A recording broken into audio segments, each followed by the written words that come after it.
বন্ধুরা, তোমরা কেমন আছো? আশা করি সবাই ভালো আছো। আমিও ভালো আছি। তোমাদের প্রত্যেকের মঙ্গল কামনা করে আজকের ভিডিও শুরু করছি। ডাইনিং রুমে ডাইনিং টেবিল না থাকলে খুবই অসুবিধা হয়। বারবার ফ্রিজের দরজা খুলে রান্নাঘরে জিনিস নেওয়া লাগে। দেখা যায় ফ্রিজের ঠান্ডা হাওয়া অনেকটা বেরিয়ে যায়। ফ্রিজের বাস্কেট অনেকটাই বড়, প্রচুর সবজি ধরে। ফ্রিজ থেকে সব কিছু একবার ডাইনিং টেবিলের উপর বের করে রেখে নিলে বারবার আর ফ্রিজ খোলা লাগে না। আস্তে আস্তে সব কিছু রান্না করে নেওয়া যায়। আমরা যেখানে থাকি সেখান থেকে অনেকটা দূরে মাছ বাজার, প্রত্যেকদিন বাজারে যাওয়া যায় না, একবারে বেশি করে মাছ নিয়ে আসি। রাতে ঘুমানোর সময় মাছ ডিপ ফ্রিজ থেকে নিচের থেকে নামিয়ে রাখি। সকালবেলা দেখা যায় অনেকটাই বরফ ভেঙে যায়। প্রত্যেক দিনের মাছ আলাদা আলাদা কন্টেনারে রাখি রান্নার সুবিধার জন্য। ডিপ ফ্রিজ থেকে মাছ সকালবেলা বের করলে বারবার জলে ভিজালেও মাছের বরফ ছাড়ে না। ব্যাগ ভর্তি সবজি বাজারে এনে রেখেছি, কিছুই তোলা হয়নি। আর এসব গুছিয়ে নেব।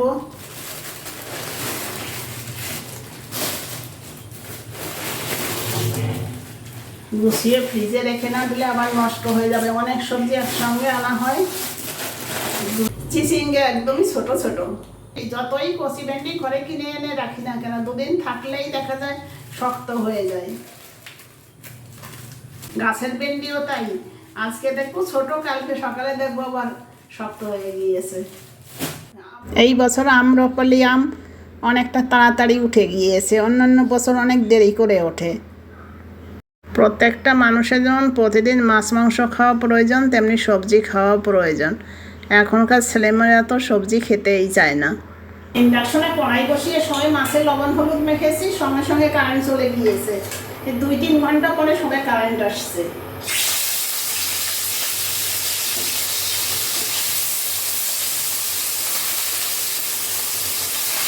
মাছ কড়া করে ভাজলে দেখা যায় ঝোলের স্বাদ অনেকটাই বেড়ে যায়। মশলা কষানোর সময় তেল একটু কম হলেও অসুবিধা হয় না। আমাদের কর্তা গিন্নির দুজনারই হাই কোলেস্ট্রল, সবসময় চেষ্টা করি কম তেলে রান্না করতে। ইন্ডাকশনে রুটি ভাজতে অনেকটা সময় লেগে যায়, একটা একটা করে ভাজা লাগে। গ্যাসে যেমন একসঙ্গে 4-5টা ভাজা যায়। ইন্ডাকশনে ভাজা রুটি সেকা না গেলেও প্রত্যেকটা রুটি ফুলে নরম হয় খুবই। সকালবেলা জলখাবারের ফল রুটি রেডি করতে করতেই অনেকটা সময় কেটে যায়। মেয়ে আজকে জলখাবারের রুটি খাবে না, শুধু ফল খাবে। ফল গুছিয়ে দিচ্ছি। মেয়ের জলখাবারে সব ধরনের ফল, কর্তার জলখাবারে সব ধরনের ফল, সঙ্গে রুটি, বাঁধাকপি। একসঙ্গে অনেকগুলো লঙ্কা কিনে নিয়ে আসছি। যতই ফ্রিজে রাখি না কেন, লঙ্কার বোটার দিক থেকে পচে যাচ্ছে। আজকে সব বোটা ছাড়িয়ে ফেলে দিয়েছি, রোদ্রে দিয়ে দেবো শুকাতে। কিছুটা শুকিয়ে গেলে ফ্রিজে রেখে দিলে আর নষ্ট হবে না। এই ব্যালকনিতে ভালো রোদ্দুর বসে,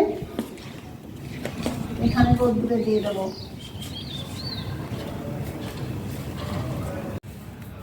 সকালের দিকে ব্যালকনিতে একদমই রৌদ্র থাকে না, দুপুরের পরে খুবই রৌদ্র আসে এখানে। আর বৃষ্টি হলে কথা নেই, সম্পূর্ণ বৃষ্টির জলে ভিতরের দিকে চলে আসে।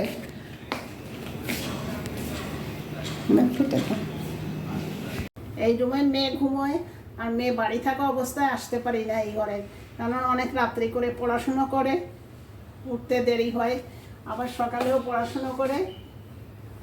আজকে ইভিনিং ডিউটি আছে, যে 1টার সময় বেরিয়ে গিয়েছে।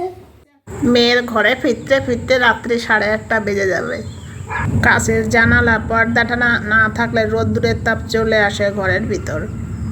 এতটাই গরম, টপ টপ করে ঘাম পড়ছে। গরমে ঘর ঝাড় দেওয়ার থেকে ঘর মোছা অনেক আরাম মনে হয়, কিন্তু ঘর শুধু মুছলে হবে না, ঝাড় না দিলে ঘর পরিষ্কার হয় না মুছলে। ডাইনিংয়ে পাখা ছিল না, পাখা লাগিয়ে নিয়েছি।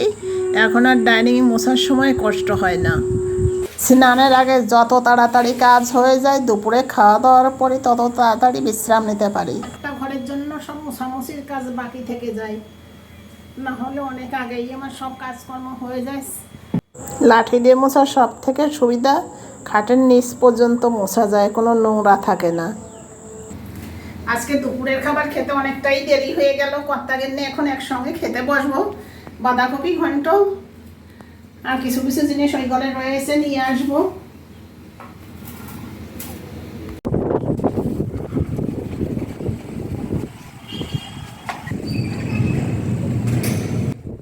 সারাদিনের পরে ফোটা ফোটা বৃষ্টি পড়ছে, আসছে প্রচন্ড হাওয়া, সব মানুষেরই এখন স্বস্তি আসবে। আমার খুব ভালো লাগছে এখানে দাঁড়িয়ে। আজকের ভিডিও এখানেই শেষ করছি। তোমরা সবাই ভালো থেকো, সুস্থ থেকো। আবার দেখা হবে পরবর্তী কোনো ভিডিওতে।